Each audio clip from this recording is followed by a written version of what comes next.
compagnie de moi, Mathieu Belprevost, et je suis avec mon collaborateur Max, et vous écoutez la Ligue des Cinévores. Max, comment vas-tu cette semaine? Ça va bien. Ah! Ouais. Ça l'a soutenu, il est comme un arrière. Ouais, grosse fin de semaine. Ah, avec oui. Demoiselle. Écoute, moi, là, je te résume ça vite, puis je compte ma vie à tout le monde. Tout le monde veut la savoir d'ailleurs. Oui, c'est ça. Je le compte pareil. Cette fin de semaine, c'était mes 3 ans avec ma blonde. Oh, félicitations. On fêtait la Saint-Valentin une semaine à l'avance. Puis Félicitations. c'était ma fête. Fait que pour ma fête, j'ai acheté un cadeau à ma blonde. En gros. Ouais. C'est triste, mais au moins. Toi, t'as-tu passé un beau week-end? Un week-end très calme. Ce temps-ci, je suis en vacances. J'ai décidé de prendre un peu de repos avant de me relancer dans mes projets. Donc, c'était bien relax. J'en ai profité pour écouter plusieurs films que je vais parler tantôt. Est-ce que Hugo a recommencé à dormir? Oui, en effet, Hugo, il a commencé à dormir après son traumatisme. Pour ceux qui savent de quoi je parle. Il a pas perdu la boule. Non. Toutou. Un beau jeu de Ben, mots. ce que j'aime de toi puis d'Hugo, c'est que vous faites la paire. Faites la Toi, tu lances des messages subtils, là. Les gens sont comme des quoi qui Le monde parlent. comprendra rien, mais Je pense qu'on va enchaîner parce que là, tu commences à être dans des des détails un peu soupçonneux. Ouais, Mais c'est on bon. n'est pas une émission 18 ans et plus, là. Donc, cette semaine, on va parler du Super Bowl, évidemment, parce que c'est aujourd'hui que ça se passe. En fait, il n'y a pas grand-chose à part le Super Bowl actuellement. C'est pas mal mort, hein? un peu mort. Je disais qu'on a beaucoup gratté les nouvelles pour vous. Et on vous a sorti le jus concentré de ce qui est intéressant. Et vous allez voir ça dans notre émission. Alors, et aussi, on a une nouvelle chronique mystère que vous allez découvrir dans quelques instants. Alors, sans plus attendre, on commence avec nos chroniques. Mais tout d'abord, on tient à préciser qu'on va parler des désastreuses aventures des orphelins Baudelaire. En effet, merci de me reprendre, j'avais oublié. Alors, on y va avec les chroniques. En effet. Les chroniques.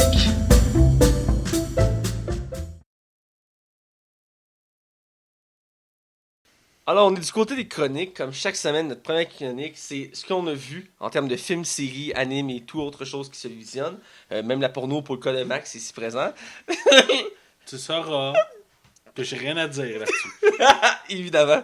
Parce qu'on n'est pas une émission de ce genre-là. Bref, qu'est-ce que tu as vu cette semaine, Max? Tu me prends par surprise. Non, Écoute. honnêtement, j'ai écouté. Ça, on retire les désastreuses orphelins Baudelaire que j'ai terminé il y a 2 ans. 2 heures, il faut le préciser. Ouais, c'est ça. J'ai écouté 2 films cette semaine. J'ai Oh, écouté. 2 gros films? Ben, c'est relatif. C'est relatif. J'ai écouté Monster avec Charlize Theron qui compte l'histoire d'une meurtrière qui est une histoire basée sur une histoire vraie. Malheureusement, j'ai oublié le nom de la fille, évidemment. Mais cette femme-là, dans le fond, était accusée d'avoir assassiné plusieurs hommes, étant une prostituée qui tuait pour ramasser de l'argent.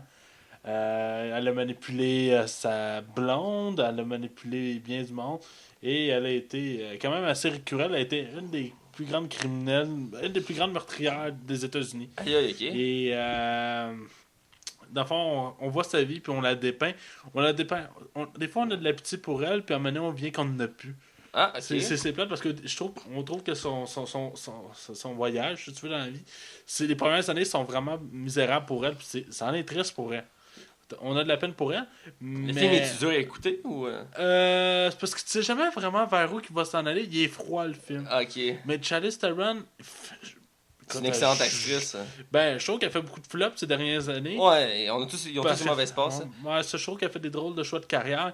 Mais là-dedans, elle est impressionnante. C'est malade. En tout cas, on va la voir dans Fate of le nouveau Fast and Furious. Ouais, lui t'attends avec impatience. Pour vrai, j'ai hâte. Sinon, je vais aller avec le deuxième film. Le deuxième film, je voulais pas nécessairement en parler, mais je vais en parler pareil. C'est un plaisir coupable. Et j'ai hâte de t'entendre. Et j'ai pas été capable de pas rire tout le long du film. Ce film-là me fait mourir de rire. C'est Mr. Bean the Movie. Oh my god. Mais le premier, pas le deuxième quand il va en voyage. Ouais. Le premier, écoute, il y a des passes que je sais pas pourquoi, là. Mais tu sais, quand t'es un acteur pis t'as même pas besoin de parler pour faire rire, là. Lui, là, il réussit à merveille. C'est vraiment. Oh, mais c'est sa force, là, c'est. Tu sais, je veux pas compter de passes parce que c'est. Ils sont tous drôles. C'est ça, mais tu sais, il se ramasse.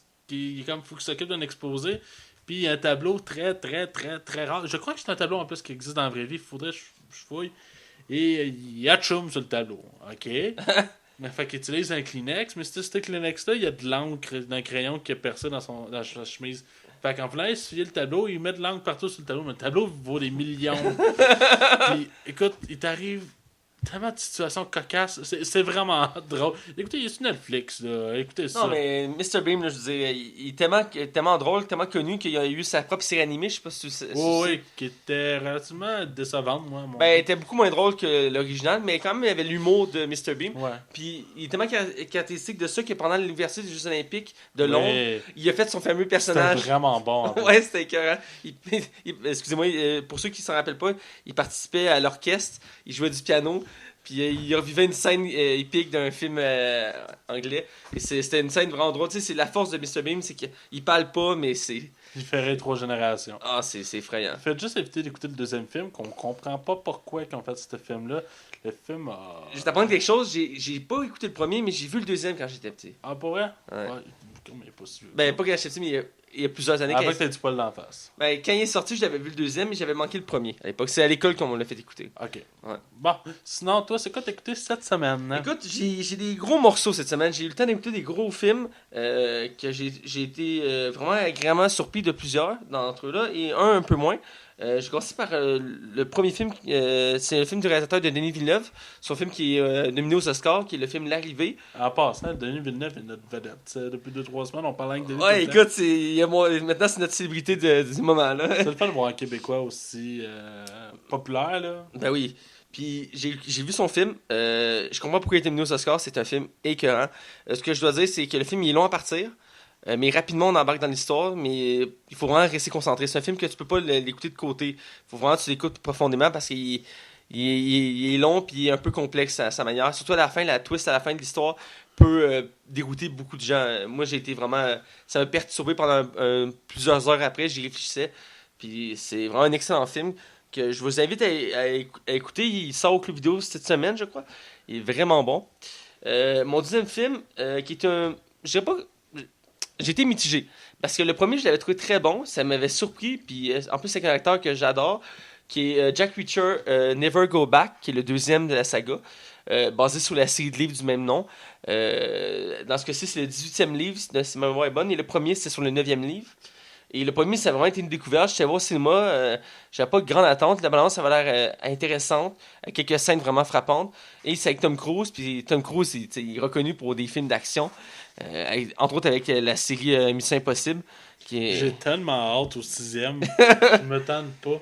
Ouais, ben, c'est drôle parce que moi j'aime ça faire le gag que la mission finalement est pas impossible, tu sais, c'est à force du temps, mais c'est toujours très bon. Et là, il a fait le deuxième Jack Reacher. C'est le film qu'on a déjà vu. C'était pas son genre de style, je dirais, à la base. Lui, il fait des films d'action, mais il est jamais vraiment seul. Puis ce genre de film-là, c'est un peu au style que je donnerais à Liam Neeson, qui est un acteur de film d'action, mais il fait souvent des films d'action seul, ou qui est genre une histoire sombre, un policier qui a tué une civile, des trucs du genre, où sa fille s'est kidnappée 3 fois. Et... ouais. Oh, ouais, c'est ça. Ça serait vraiment intéressant de faire un dossier pour les 3 Taken parce qu'on peut, ça sert à rien d'en faire 3 épisodes. Ouais, c'est ça. Mais le 1, c'est un chef-d'œuvre, les 2 autres après. Là. En tout cas. Et j'ai écouté Jack Reacher 2. Et je l'ai trouvé bon, mais il y avait moins sa saveur qu'il y avait dans le premier film. Avec ses répliques vraiment cool. Son personnage, c'est un ancien militaire qui est vraiment sûr de lui et qui doute pas. Et on le voit vraiment dans le premier, c'est intense. C'est des scènes qui va même se vendre. C'est pas une vantage, c'est vraiment de l'assurance. Il va dire à ses ennemis, je sais que si je te bats, les autres vont s'enfuir. Il va avec des trucs comme ça pour prouver sa supériorité. Dans le deuxième, il y a moins ces répliques-là. Et ils ont aussi mettre un côté plus émotionnel. Parce que le personnage à la base, c'est un personnage très solitaire, comme j'ai dit. Ouais. Et qui n'a aucun attachement, il n'y a aucun dossier, il n'y a aucune maison, aucune auto, rien. Et il va de place en place. Et le film commence qui s'attache envers une femme, une militaire, qui joue par Kobe Smulders. Ouais. Celle qui fait Maria Hill dans Avenger. Et il décide d'aller à Washington, hein? Et Rachel dans The Ultimate Mother. Et effectivement, il décide d'aller rejoindre à Washington. Et au même moment, cette femme-là se fait accuser d'espionnage. Et alors, il est embarqué dans une histoire de conspiration. Et là, on va voir vraiment un peu plus ses émotions, même si c'est pas très démarqué. On va voir qu'il y a un attachement pour elle. Et aussi, pour augmenter un peu aussi de la tension, parce que vu que c'est un personnage qui n'a aucun attachement, comment elle est déséquilibrée, comment elle crée une peur. Ils ont comme introduit une fille qu'il n'a jamais connue, c'est genre une adolescente de 15 ans. Et ils ont introduit l'histoire rapidement, vraiment floue. Et tout le long, c'est un peu flou avec elle et ça va causer des problèmes dans l'histoire. Et ça va comme on va un peu voir ses émotions à ce moment-là. Mais en tant que tel, les scènes d'action sont vraiment bonnes. L'histoire est correcte, elle n'est pas au même niveau que le premier, beaucoup moins profonde, mais elle est vraiment quand même intéressante. L'actrice principale elle joue aussi un rôle très intéressant, un rôle d'une femme forte. Et même à un moment donné, il y a une scène dans le film où elle envoie chier le Jack Reacher qui est joué par Tom Cruise parce qu'il la traite comme une femme. Et là, ça la met en crise, puis qu'elle est une militaire, puis elle est tannée des stéréotypes, tout ça, puis là, il s'engueule, tout ça, puis là, lui s'en va, puis il revient, puis ils ont une discussion plus sérieuse, mais c'était très intéressant pour ça. Parce que les femmes fortes, je veux dire. On n'en a pas assez. Non, c'est ça. On a passé, on commence à être plus exploiter ce genre-là. Entre autres avec Wonder Woman qui va sortir très bientôt. T'es-tu excité par Wonder Woman? Ça m'intrigue beaucoup. C'est quand même le premier film sur une super-héroïne. Donc, j'ai quand même pas mal d'attentes pour ça. Parce que ça va mettre la base pour après permettre à d'autres personnages féminins d'arriver sur le premier plan. Parce que du côté Marvel, oui, on a Black Widow, mais elle est très secondaire. Puis on a aussi Jessica Jones avec sa série. Mais encore là, cette série, ça peut être considéré la meilleure de la saga de Netflix. Non, c'est ça. Et même si le méchant est mémorable, moi j'ai adoré le méchant. C'est pas le méchant le problème. C'est ça. Mais l'actrice est quand même bonne, ça le pire qui fait du Jessica Jones, elle est bonne, mais. En tout cas, ça c'est un autre dossier, on en reparlera à un autre moment donné. Ça c'est mon deuxième film. Et j'ai écouté un troisième film, autre que mes séries habituelles que j'écoute toujours. Plus léger, hein? Ouais, plus léger. C'était une comédie, c'est la dernière comédie en date de Owen Wilson et de. Zach Galifianakis. Ouais, il n'est pas prononcé son nom, mais c'est le barbu dans le lendemain de veille. Et que ces temps-ci, il a beaucoup changé parce qu'il a beaucoup maigri. Et il est vraiment méconnaissable. Et dans ce film-là, c'est les deux acteurs principaux avec beaucoup d'actrices et d'acteurs de SNL, dont 3 actrices qui ont fait Ghostbusters. La seule qui est pas dans Ghostbusters, qui est pas dans ce film-là, c'est Melissa McCarthy. McCarthy, merci. Et toutes les autres actrices sont dedans. Et d'autres acteurs aussi de SNL. Et c'est vraiment une bonne comédie. C'est basé sur une histoire vraie du plus grand vol de banque. Le plus grand vol d'argent aux États-Unis des années 70. Ils ont volé 18 millions. Et c'était vraiment l'histoire. Ça a pris du temps qu'ils retrouvent l'argent. Finalement, ils n'ont pas retrouvé l'argent complet. Et ils ont tourné l'histoire. J'ai lu un peu dessus. L'histoire est un peu plus sombre. Ils l'ont tourné pour comédie. Et l'histoire est vraiment bonne. Il y a beaucoup de gags. C'est ça, parce qu'à la base, ça devait pas être drôle. Ben, il y a des bouts. Tu sais, je veux dire, oui, c'est des trucs drôles dans le sens qu'il niaise le personnage principal qui est joué par Zach. Et, mais je veux dire, l'histoire de base. Non. Même, on parle de l'histoire réelle. Ouais, l'histoire réelle est beaucoup moins drôle. C'est vraiment une vraie histoire, donc c'est plus sombre. Mais là, on décide d'en faire comme une comédie, surtout que le gars qui a fait le vol, il est rendu technicien dans le cinéma. Et à la fin du film, tu le vois dans le générique avec l'acteur Zach qui fait son rôle. Et dans le fond, il a aidé à la réalisation de ce film-là en partageant son histoire. Parce qu'il était en prison, mais quand il est ressorti de là, il a décidé d'avoir une vie plus calme. Il est allé à Hollywood, puis il est devenu un technicien dans cet univers-là. Ouais, c'est ça. Quel changement de carrière. Ben avant, il était gardien de coffre-camion, puis lui, sa vie, c'était. Lui, il rêvait du cinéma quand il était plus jeune. Le film commence de même. Il rêvait d'être un agent secret, tout ça. Et c'est vraiment une bonne comédie. Pour ceux que j'ai oublié de le dire, hein, c'est Les Cerveaux. Ah ouais, c'est vrai, tu l'as pas dit. Mastermind en anglais. Et c'est vraiment une bonne comédie. J'ai passé un bon moment, j'ai écouté hier. Et le film est quand même long, je pense que c'est 2 heures, mais c'est vraiment drôle. Tout le long, il y a des gags. Des fois, c'est un peu absurde. Genre, à un moment donné, il y a un tueur à gages qui est engagé pour le tuer parce qu'il est caché au Mexique. Et il doit choisir une arme, puis il arrive dans une armurerie, puis il y a comme plein d'armes modernes. Puis il fait juste prendre un vieux mousquet rouillé mexicain. Puis là, il part avec, puis il arrive pour tirer sur Zach, puis le mousquet il éclate dans les mains. T'es comme. Tu sais, c'est absurde, là. Je trouve ça absurde, mais sinon, c'est une très bonne comédie. Donc, c'est ce que j'ai vu. Sans plus attendre, l'actualité. Comme on a dit tantôt, l'actualité est très pauvre cette semaine. On a vraiment gratté le plus qu'on pouvait. Écoute, il n'y a plus rien, là. C'est gratté, là. Et, comme d'habitude, je vais te laisser commencer. OK. Moi, dans le fond, cette semaine, j'ai 2 nouvelles seulement. Puis ça va être 2 nouvelles brèves, puis 2 mauvaises nouvelles. Okay. Je vais commencer par la moins pire des mauvaises nouvelles. Ben Affleck ne réalisera pas de Batman. Bon, parce que ça va bien les projets d'ici, hein? Mais... Ah, écoute, ils sont en feu, là. Écoute, il y a quelqu'un qui a relaté sur Facebook, puis j'ai trouvé ça drôle. Ben Affleck a déjà dit qu'il ne réaliserait pas le film si le scénario était pas bon. C'est vidéo, là, on le voit. Ouais, je me rappelle déjà dit. Je suis comme. Mais il y a une entrevue, hein, il a dit que dans le fond, c'était trop demandant comme ouais, travail. Non, il a raison. Et puis écoute, c'est exigeant, puis t'as de la pression, là. Puis tu sais, il était réalisateur, producteur, acteur. Parce que, outre être. C'est quand même l'acteur qui remplace Kristen Bell pour les Batman. Comment tu peux faire meilleur que la trilogie de Nolan? On dirait que ça a mis tellement la barre haute pour l'univers des DC. C'est drôle parce que parce que là, ils cherchent un réalisateur. Et il y a des fans qui ont demandé que ce soit Christopher Nolan qui refasse. Ah, Nolan, ok. Christopher Nolan qui réalise. Il le fera jamais, là. Ben, il avait aidé pour Superman, mais après il avait plus retouché à ça. C'était juste pour lancer la base. Ouais. Et il avait dit qu'il avait fait sa job pour l'univers des super-héros, mais tu sais, je veux dire, les réalisateurs, ça peut se retourner de bord, je veux dire. Ouais, mais lui. Il y a juste Christian Bale qui a refusé de refaire Batman. Là. Non, il avait dit qu'il aurait été prêt si Nolan aurait accepté d'en faire un autre. Il a refusé 50 millions pour le faire pour l'univers des DC, hein. Ben ouais, parce qu'il savait que ça allait être de la merde, probablement. Mais en tout cas, je vais me faire rire. Le monde, ils vont décrocher du podcast à force de faire bâcher de même. Bref, il y a pas J'aimerais ça, mais ça, je vous le dis. Mais ce film-là est intéressant parce que ils ont commencé à parler du film, même si ça n'est pas fait, et ils ont dit qu'ils voulaient faire un film qu'on n'a jamais vu sur Batman. Ouais. Donc une nouvelle histoire avec un méchant qu'on n'a jamais vu. Entre autres, le méchant du film, ça va être Deathstroke.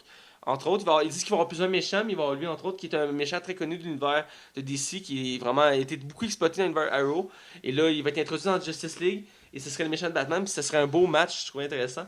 C'est encore là, je me demande comment on va introduire le film, parce que l'origin story, on l'a déjà eu dans Batman vs Superman, rapidement. Ouais, puis je fais une parenthèse. Le début du mois de mars, Warner Bros. Montréal vont annoncer un nouveau jeu de Batman.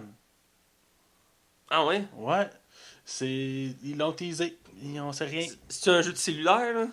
Non, je pense pas. Là. Parce que la dernière fois qu'on teasait un jeu, avant le VR, il y avait teasé un jeu de cellulaire. Ouais, c'était comment? C'était en vert, Batman, Arkham, quelque chose? Ça se passe entre le 2 et le 3, là. En tout cas. Ouais. Deuxième chose, celle-là sur une triste un petit peu... sur une note un peu plus triste. On a appris le décès, parce c'est pas assez. On a appris le décès de Monsieur Rob Stewart, un réalisateur quand même relativement connu, mais pas un réalisateur de films, mais de documentaires qui est là pour, dans le fond, l'écologie, qui montrait le côté néfaste de l'envers du décor, là. Ouais, c'est ça. Puis il plongeait littéralement dans le sang, puis c'était un grand amateur de requins. Et malheureusement, son corps a été repêché après 3 jours de recherche. Malheureusement, il est décédé. Je vous l'apprends. Là. Mais. Il n'y avait plus d'espoir, là. C'est ça, le fond. Fait qu'on. Ça tombe mal. Alors, malheureusement, le réalisateur est décédé. C'est un grand réalisateur. Il a fait beaucoup de grands documentaires.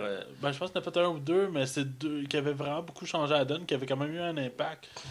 C'est vraiment dommage, puis il était jeune, ouais. Stewart. Il y en a beaucoup qui se trompent, par exemple, avec Rod Stewart. C'est pas le même gars. Non, c'est pas le même gars. C'est pas le même gars. Alors, rest in peace, Rob. Mm. Alors, Mathieu, je te laisse partir pour tes nouvelles à toi. Ok, je vais encore parler de Denis Villeneuve, oui. Encore lui. C'est notre chouchou cette semaine. C'est notre chouchou depuis un certain temps. Et veut pas, il est en feu lui aussi. Je veux dire, on en parle parce que justement, il est important. Donc, Denis Villeneuve va réaliser un autre remake. Pas un remake, excuse-moi. Il va réaliser un autre film qui est connu dans l'univers du cinéma, dans le sens que là, il réalise... Le cinéma de science-fiction. Ouais, c'est ça. Parce qu'en ce moment, il a réalisé Blade Runner 2049, qui est la suite du premier.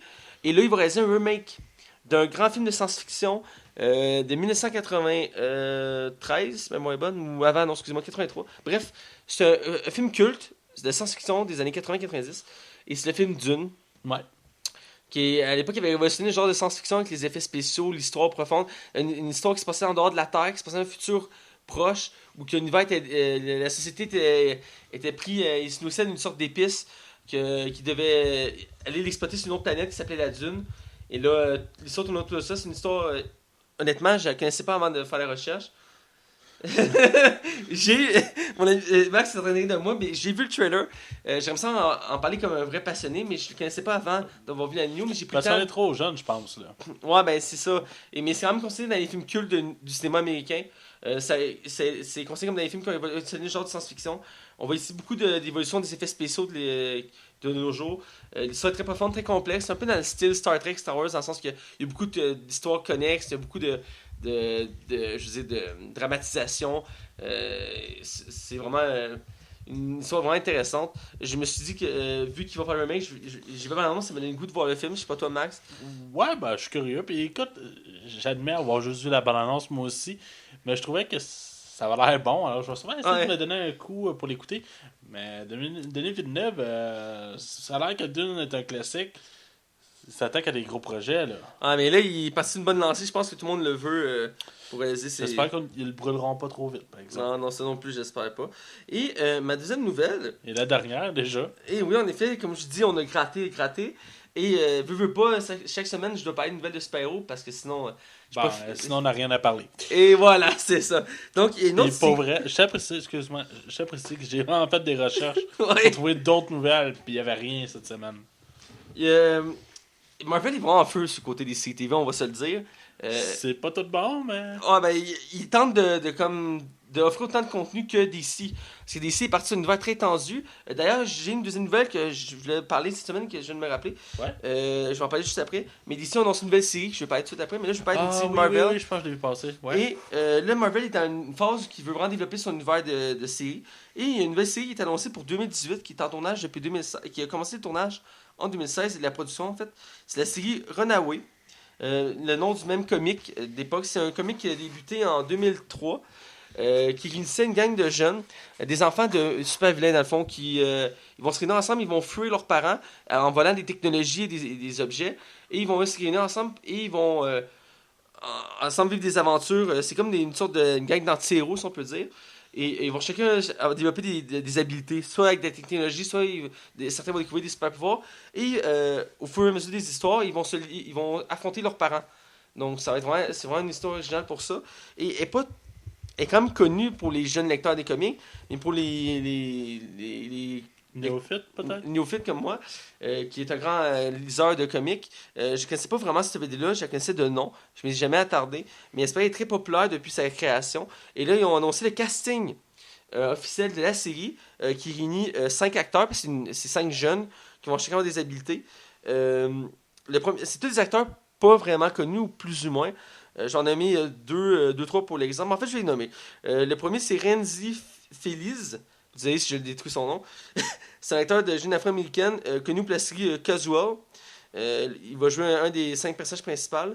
Qui va jouer en fait le personnage de Alex Wilder. Il va avoir l'actrice Lyrica Okano, d'origine asiatique, qui va jouer le personnage de Nico Minoru. Je sais, c'est long pour toi. Non, ça me fait rire, je t'écoute, vas-y. Excuse-moi, c'est méchant. Il va l'actrice Virginia Garner. Et je sais le dire parce qu'il y a un personnage de DC qui son famille c'est Garner, fait que je le sais. Qui joue Carolina. En bas-dernier, il y a Ariella Barrer qui joue Gert York. Désolé si je prononce mal. Je le précise toujours. Et le dernier, c'est Greg Sulkin qui joue Chase Stein. Comme le même nom du scientifique dans Flash. Excusez-moi, j'ai oublié la dernière actrice. Allegra Acosta, qui va jouer Molly Hernandez. Moi, j'aime pas ça. Et qui, dans le fond, ça va être la gang de jeunes qui vont être réunis ensemble. Et c'est supposé que c'est vraiment un casting d'acteurs peu connus. C'est vraiment des jeunes styles. Ouais. T'es surpris à t'en connaissais aucun, je pense. Je les connaissais toute la gang. Écoute, j'ai regardé leur background, ce qu'ils ont déjà fait, et c'est tous des séries ou des films peu connus, mais c'est des styles d'acteurs un peu comme à la Disney, qui sont connaître par des choses très jeunes, et là après, ils ont une carrière qui commence comme ça, et là je pense que c'est une série qui va permettre de les faire découvrir. En tant que tel, pour la série, je m'y attendais pas à ce genre de série-là, je dirais que je vais attendre la première annonce avant de me donner mon opinion. Parce que c'est pas des super-héros que je connais, même si j'en connais une grande partie de l'univers Marvel et DC. Celui-là était un peu plus... Il commence à aller chercher des personnages. Le problème, ils en ont déjà parlé, le directeur de Marvel avait déjà parlé pendant un Comic-Con que il avait divisé tous les héros en 2 catégories. T'as les héros pour les films et les héros pour les séries. Et le problème, c'est que les plus gros héros connus, ils les gardent pour les films. Ben ouais. Et après, le reste, c'est pour les séries. C'est quasiment surprenant que Ant-Man soit là. Arrête! Je l'adore. Il est fondateur avec les Avengers. Merde, il était là avec Captain America. Fait que mange la merde. Non, je suis d'accord. C'est le sous-estimé. Moi, je l'adore, Ant-Man. Mais je préfère le vrai Ant-Man, pas lui qu'on a. Hank Pym? Ouais, Henry Pym. Parce qu'Henry Pym, c'est le premier Ant-Man. Puis là, Scott qui est le deuxième Ant-Man. Il y en a eu 3 d'ailleurs. Sans compter la fille de Henry Pym. Le premier, c'est vraiment un personnage très complexe, qui a une histoire vraiment intéressante. Qui est vraiment fucké comme. Ben, il est expliqué vaguement dans le film, là, par une parenthèse, là, mais le vieux Henry Pym, dans le film, il explique que dans le fond, il peut pas reprendre le costume parce qu'il y a des séquelles à son cerveau. Et dans les comics, c'est vraiment mieux expliqué parce qu'il y a des dédoublements de personnalité. Et ces dédoublements de personnalité vont se refléter avec des costumes et des nouveaux noms de super-héros. Et il va changer ses habilités aussi. L'homme-fourmi, c'est sa première. Il va aussi avoir Giant, qui va être un personnage qui est habillé en bleu, je me rappelle bien, qui va être tout le temps grand. Son costume le plus abouti, c'est Yellow Suit. L'homme... comment ça s'appelle déjà? Yellow Jacket? Yellow Jacket, excuse-moi. Yellow Jacket, qui est dans le fond le méchant dans le film. C'est un de ses costumes qui va être il va se battre avec des dards, il va avoir des ailes pour voler, il va pouvoir grandir, ratisser, il va avoir mis toutes ses habilités dans un costume. C'est le pourpoint jaune en français. Bref, et ce personnage est vraiment très bien développé, contrairement à Scott qu'on voit dans le film, qui est le deuxième homme-fourmi, qui est beaucoup moins exploité. Maintenant, il est très exploité. La nouvelle monture d'Ant-Man, j'ai commencé à la lire, et c'est lui qui ont mis en phase. Dans les films, il est mis secondaire. Et il est très bon et très intéressant. Il est beaucoup plus comique. C'est ça aussi que les gens aiment. Ce personnage, c'est un ancien voleur qui a une vie plus olé olé, qui est vraiment plus intéressante. Mais je trouve ça dommage parce qu'Henry Pym, pour moi, c'était vraiment le vrai Ant-Man. Bref, c'est ma parenthèse. Donc, toi, est-ce que la série, elle t'a dit quoi? Elle te donne le goût de l'avoir renouée? Non. Non? Ben, je connais pas du tout. Non, c'est correct, Le t'as le droit. casting nous dit rien, les personnages. À date, c'est pas attirant. Je suis d'accord avec toi. Là. Ben, écoute, je vais voir la première annonce. Là. Ça, je me suis Bonne dit. annonce, là. C'est dur de juger par un choix de casting. Là. Ben oui. On verra bien. On verra bien. Pendant de série, DC a. En fait, c'est Jeff. Jeff Jones. Merci. Celui qui réalise toutes les séries de DC sur CW. Lui, il est parti. Là. C'est un crinqué des séries DC. Ouais, c'est quoi la nouvelle série? Ça va être sur Ça, je l'ai vu. Black Lightning. Ouais. Il est très connu, le père. Ah oui, Il est membre de la Justice League. Il est connu. C'est un des premiers super-héros afro-américains de l'univers de DC. C'est pouvoir, c'est l'électricité. Dans le fond, il manipule l'électricité. Ouais. Et il ressemble un peu à. Ses pouvoirs, c'est similaire à. Un peu à Tornade, si tu veux, genre. Mais c'est vraiment juste l'électricité, pas le côté tempête. Vraiment, il peut projeter l'électricité, il peut en faire, il peut faire des champs magnétiques, des trucs comme ça. Et c'est un super-héros quand même très développé, son histoire. Et là, Jeff avait teasé pendant un moment cette série-là, il vient de le confirmer. Et dans le fond, il veut le réintroduire aussi dans l'univers, déjà, le Arrow Flash Universe. Il va être introduit dans cet univers-là, donc avec Legend of Tomorrow, Supergirl, Arrow, Flash et la nouvelle série. Il va y avoir une autre série de plus dans le même univers, ça va commencer à être vraiment très condensé. Je sais pas toi qu'est-ce que t'en penses. Oh, je vois ta face là, écoutez. Écoute, j'ai même pas commencé à Arrow. Hey, j'ai du stock là. T'as du stock à Je rattraper. pense que pour vrai ça me décourage. Je sais même pas si j'ai envie de commencer. Mais en plus c'est des longues saisons. Je sais pas. Écoute, j'ai mis une parenthèse, je voulais en parler dans mon intro, mais j'écoute des séries chaque semaine, j'en parle pas à chaque fois. Ouais. Mais il y avait des éléments que je voulais dire, j'avais oublié. Cette semaine, dans la série Flash, on a eu le droit à un événement très intéressant que j'ai trouvé particulier. Puis c'est bien, parce que ça montre l'univers d'Arrow Flash. C'est qu'à un moment donné, il y a un personnage qui s'appelle. Qui est joué par. C'est Screw Moon, son personnage. Son nom de super-héros, c'est Vibe, qui est un super-héros un peu plus secondaire de l'univers de DC, et qui est dans la team de Flash. Et son pouvoir, c'est qu'il peut vibrer à travers les dimensions. Et dans cet épisode-là, il y a une chasseuse de primes qui vient dans sa dimension pour l'affronter. Et là, ils vont se téléporter de terre en terre. Et là, on va voir toutes les terres déjà qui existaient dans l'univers de Arrow Flash. Donc, à un moment donné, ils tombent dans la ville de Supergirl. À un moment donné, ils se retombent dans la ville de Star City. À un moment donné, ils tombent dans la ville de Flash de Terre 3. Et là, on voit plein de références à plein d'univers. J'ai trouvé ça intéressant parce que ça montre que l'univers est infini. À un moment donné, ils tombent.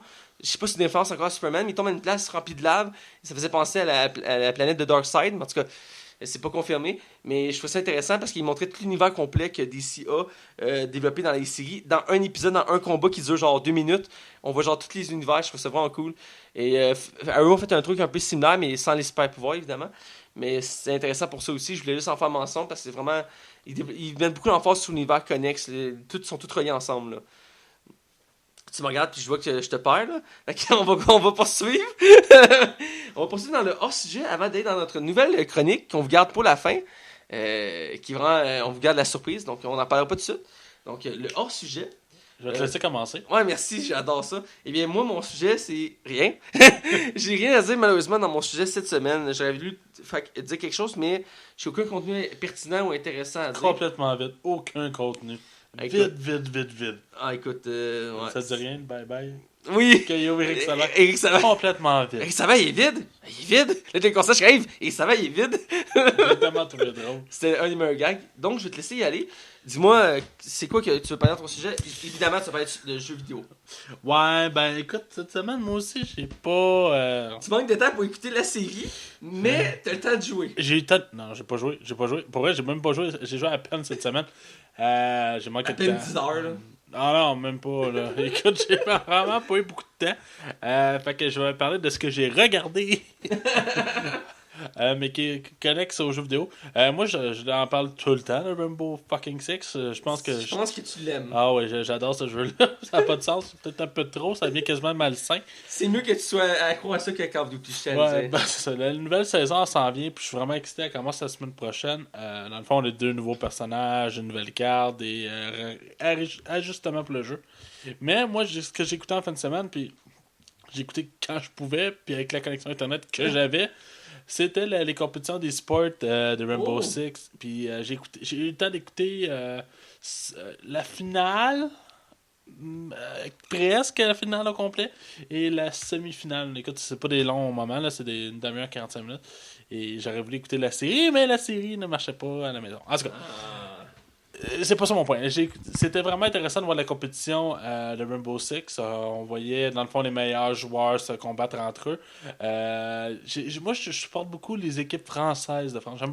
J'aime beaucoup la France. Pas les Canadiens? Je rentre jamais loin. Ben, à part sur PC. Moi, je parle de la compétition Xbox. Je parle de la compétition Xbox. Je tiens à le préciser parce que sur PC, je l'ai pas suivi malheureusement.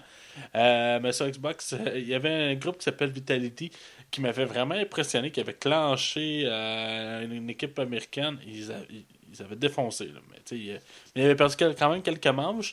Et ils se sont ramassés en finale. Ça va être des Européens qui vont gagner cette fois-là.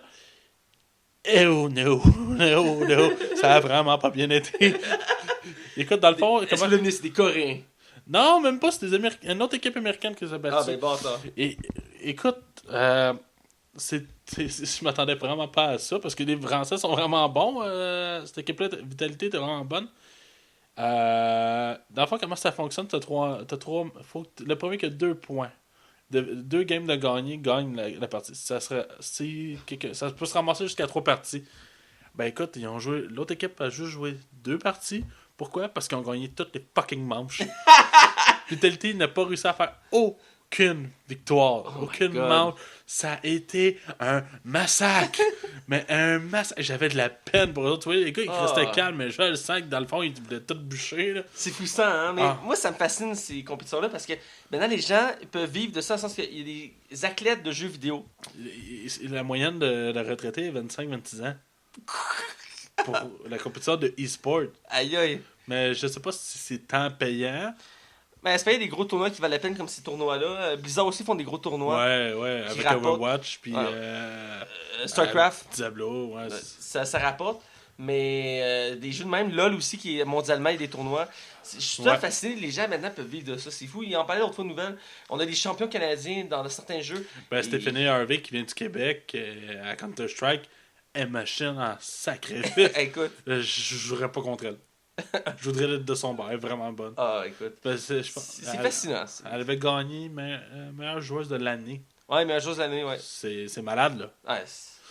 Sinon, c'est pas mal tout. Ouais, c'est rare que tu parles si peu dans leur sujet. Hein? D'habitude, c'est ton bout de préféré. Ben ouais, mais là, on a rien cette semaine. Ben écoute, on va aller dans notre nouvelle chronique qu'on a intitulée la zone cinéma. Je vais l'expliquer après le jingle. Allons-y.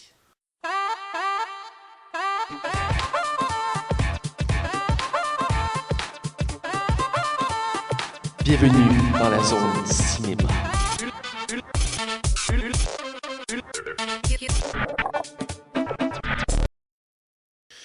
Bon, vous êtes de retour. Et je vais expliquer rapidement c'est quoi la zone cinéma.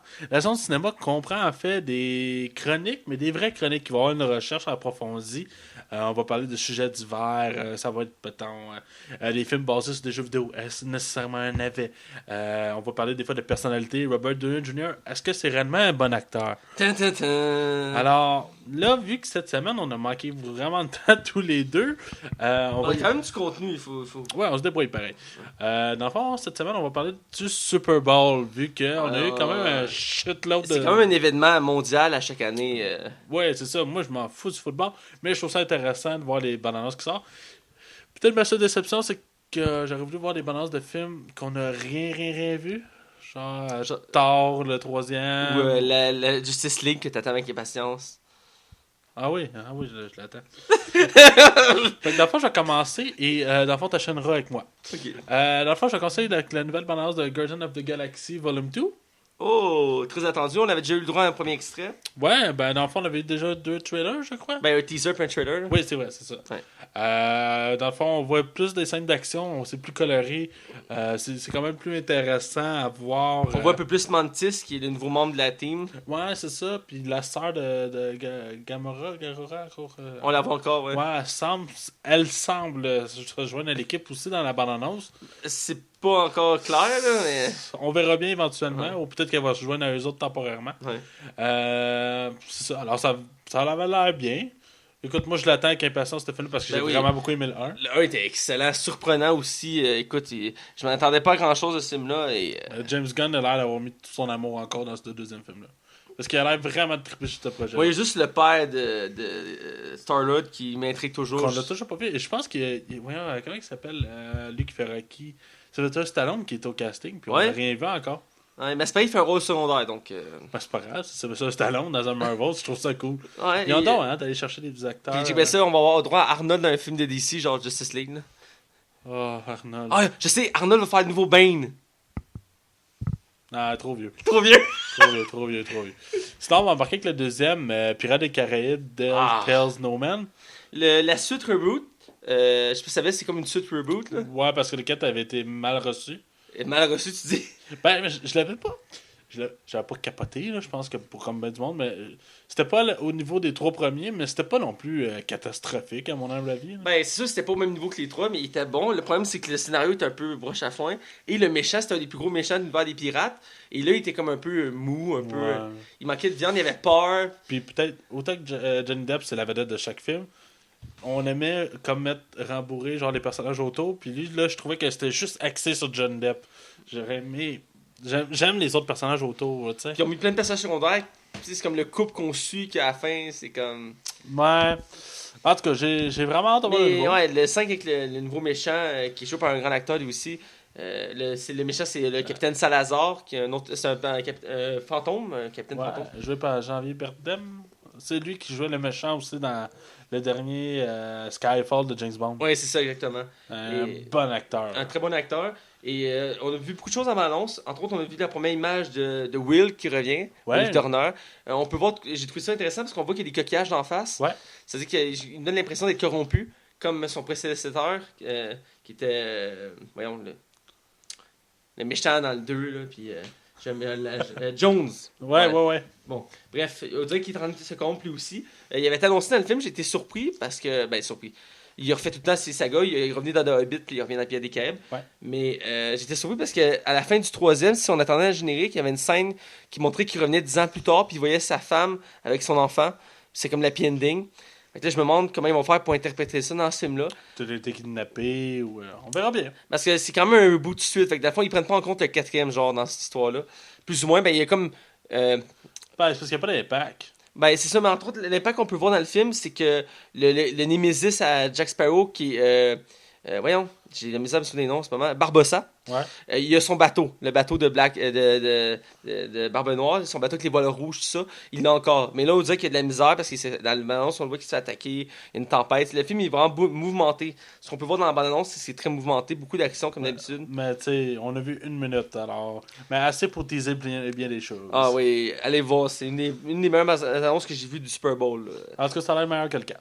Ouais, ça peut pas être pire, là, en sortant. La troisième bande-annonce, qui est de seulement 30 secondes, c'est Logan. Logan. Je te dirais un peu déçu. Pas parce que le film n'a pas l'air intéressant du tout, j'ai vraiment hâte d'aller le voir. C'est juste qu'on voit beaucoup d'images qu'on a déjà vues. Ouais, il y a peu de nouveaux contenus. C'est sûr qu'en 30 secondes, c'est dur d'en montrer beaucoup.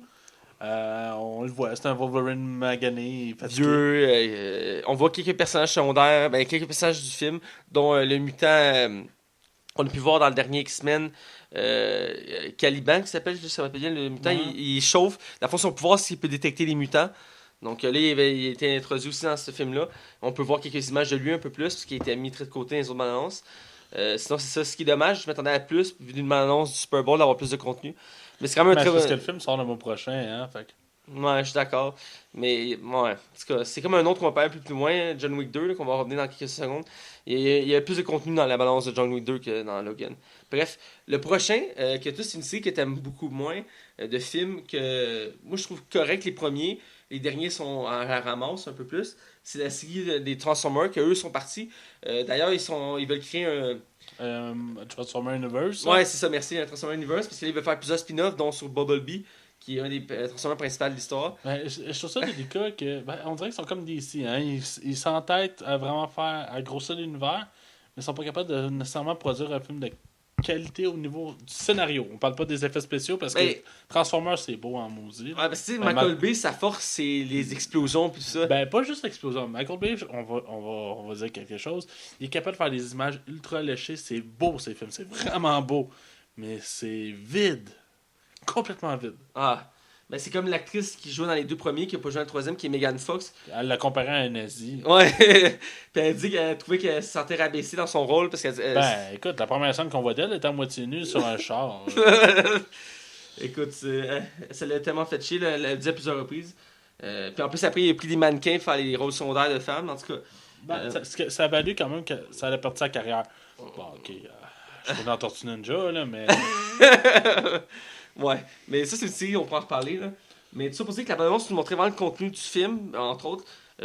Plusieurs éléments. Le film, récemment, ils en ont parlé, dans le sens qu'ils ont donné l'histoire. Là, c'est un peu la manière de Rapide et Dangereux, qu'on va parler plus loin. Le méchant, c'est un gentil, parce que c'est genre Optimus Prime qui revient sur Terre, et là, il est comme... Il s'attaque aux Transformers, puis c'est plus ou moins flou. Puis on a le héros du quatrième qui revient. Mark Wahlberg. Qui est joué par Mark Wahlberg, qui est un excellent acteur, d'ailleurs. Que je comprends pas qu'il a accepté de jouer là-dedans. Ben, Mark Wahlberg, c'est un autre acteur aussi qui lui est en feu en ce moment. Il joue dans tout. Là. Il a fait beaucoup de films. Je pense que juste cette année, l'année passée, il en a sorti 2 ou 3. Ben, il y en a un qui sort ce mois-ci, là, qui est un film historique avec l'attentat de Boston. Là. Il fait c'est sorti. C'est une sortie. Bon, il fait genre un policier et tout ça. Il est parti, lui, pour plein de films. Là. Je l'adore, cet acteur-là, depuis que j'ai découvert. Bref, la bande-annonce du Transformer nous donne l'avant-goût du film. Toi, ça te tente-tu? Ben, les deux premiers, je les avais aimés. Le troisième, j'étais comme, ok, c'est correct, c'est bon. Et le quatrième, j'étais comme, ok, là, ils partent sur une nouvelle base, ils veulent partir d'une nouvelle trilogie, j'étais comme, ok.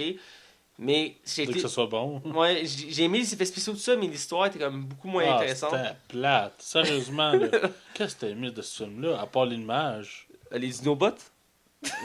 Ouais, mais ça apporte... je veux dire... C'est tellement des répliques niaiseuses une par-dessus l'autre. Ouais, ben, le scénario était beaucoup moins abouti. Il voulait faire quelque chose d'original, emmener un méchant original. Écoute, j'ai écouté un film, là, c'est le but, là, c'est que c'est un scénario avec une histoire qui t'emporte du début à la fin et t'es submergé. Moi, si je vais écouter quelque chose d'aussi stupide, je vais écouter Jackass. Ouais. Je sais pas si on peut mettre ça en même catégorie. C'est sévère, là. Mais... Ouais, mais t'es toujours plus sévère, mais je suis pas sûr que je mettrais ça en même catégorie. Bref, c'est Transformers. C'est sûr que c'est pas la même affaire. Là. Non, c'est clair. On va aller à un autre film parce que là, sinon on va pomper. John Wick 2, un film que j'espère que tu vas venir voir avec moi. Je vais aller voir la semaine prochaine. Oui, j'aimerais vraiment ça. C'est un film que j'attends beaucoup parce que le premier, il m'avait séduit, il m'avait surpris. À la base, le scénario du premier pouvait paraître banal, vraiment bobof, mais quand tu écoutes le film, c'est vraiment toute autre chose. Il est surprenant, vraiment bon, avec un Keanu Reeves qui... T'es en forme? Là, il est en forme parce qu'il a fait quelques films plus ou moins bons. Mais j'ai pas vu encore son film Knock Knock là-dessus. Non, tu n'as pas parlé encore, hein? Non. C'est le film avec deux filles qui viennent cogner chez eux. J'en avais parlé de brièvement l'autre fois, mais c'est comme un film plus style horreur, plus thriller. Ça a l'air bien, en tout cas. Ça a l'air bien, en tout cas. Non, ben pas juste parce qu'il y a deux filles mouillées qui rentrent dans une maison. Non, mais sérieusement, ça a l'air très, très, très psychologique. En tout cas. Mais pour cette heure, je trouve ça dommage parce qu'après Matrix, il avait un peu disparu des radars. Il a fait quelques films et il avait de la misère à comme se démarquer. Et là, avec ce personnage-là de John Wick, je pense qu'il a trouvé de quoi pour c'est comme relancer sa carrière. Ouais. Et le deuxième, j'ai hâte beaucoup, surtout parce qu'ils vont faire une référence, entre autres, il y a comme une référence, on peut dire, à la Matrice, parce qu'un autre des acteurs principaux du film du deuxième, c'est lui qui fait l'acteur qui joue Morpheus dans la Matrice, qui est un autre très bon acteur qu'on voit pas beaucoup au cinéma, mais qui est plus dans les séries. On peut le voir au cinéma, entre autres, dans l'univers de DC, parce qu'il fait le boss de Clark Kent dans Superman, Batman vs Superman, et aussi au casting de Justice League. Un très bon acteur que je trouve dommage qu'on voit si peu au cinéma. Laurence Fishburne, dans le fond, là. Merci, exactement. Ça, on va chercher le nom. Donc, ça, c'était pour la balance de John Wick 2. Qu'est-ce que t'en as pensé, toi, de la... Ben, on voit rien. Je veux dire, j'ai vraiment hâte de voir le film, mais on voit absolument rien. Bon, on voit des bouts d'action, on voit des séquences où il est magané, C'est ou sec, c'est il rapide. tire un peu partout. Mais c'est ce que je m'attends de voir de ce film-là. Si c'est aussi bon que le 1, écoute, moi je suis down. Avec son deuxième chien, là. Son deuxième chien. le chien est ressuscité, là. Ouais. En tout Mais cas, c'est pas le même chien, là. non. Non, mais je veux dire. Ok. Bref, Sinon, on finit avec Fast and Furious 8. je te laisse partir là-dessus, parce que toi, je sais que c'est ta série... Moi j'aime ça. Moi c'est un plaisir coupable. Ouais. Je sais que le scénario c'est jamais genre de shit, là. Puis j'étais le premier à bâcher Transformer. Mais quand c'est assumé, c'est bon. Transformer, ce qui arrive, c'est qu'il se prend trop au sérieux. Puis finalement, ça délivre pas la marchandise. Qui a Fast and Furious, eux, ils se font pas au sérieux. Fast and Furious 8, on a eu le droit à une balance de 1 minute parce que c'est des pubs, hein, fait que c'est vraiment cool. Écoute, on voit quelques images de plus des séquences qu'on n'a pas vues dans la première bande-annonce. Ça a l'air d'être Vin Diesel qui continue à l'air d'être le méchant. L'humour est encore présente. C'est sûr que la scène avec le sous-marin sur Mais la tu sais, glace, ça a l'air malade. Là. À chaque film de Rapide Danger, ils veulent pousser la coche plus loin. Ben, comme l'avion dans le 6 qui dure 2 heures. Ouais. Ou le coffre-fort qui traîne à travers une ville au complet. Dans le 5. Dans le 4, il passe dans des tunnels explosifs. Ouais. Dans le 7, c'est les chars qui sortent de l'avion.